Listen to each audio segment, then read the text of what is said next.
Welcome to the NC Spin After Spin. Additional comments from our panelists just available on our website. John Hood, what do you wish you had said on last week's show, but you didn't?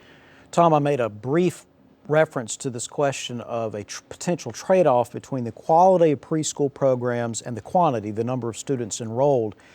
Just to explain that a little bit more, there's a lot of evidence now, it's not enough, but there's a lot more evidence now about how preschool programs actually function in the real world as opposed to the laboratory experiments that began in the 60s that created the original empirical basis for them. There were, in fact, one of them was in Chapel Hill, the Abecedarian project, but there were others, and they tracked students over a long period of time and they showed some lasting benefits from preschool intervention for disadvantaged students. But these were very small scale programs.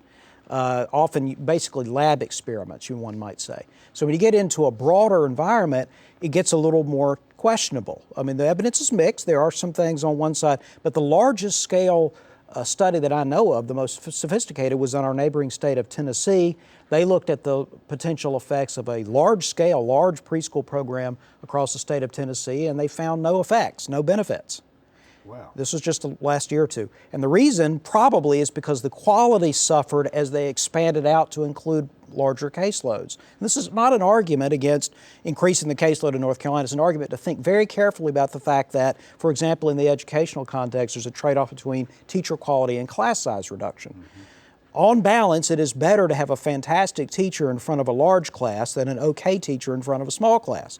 But policymakers don't always buy that, and they go for class size reduction, which has the unfortunate effect of reducing the quality of teachers. And it looks better if you can say X percentage of our kids are in pre-K compared to a smaller And that number. is not an irrelevant data point. Yeah. All I'm saying is what also matters is what do they receive and Right. who's providing that benefit. It is better in pre-K to invest in very high quality experiences for the desperately needy as opposed to okay experiences for virtually all. So it's not an either or, it's a both and situation. You need to keep both in mind is all my point. I think it's an excellent point.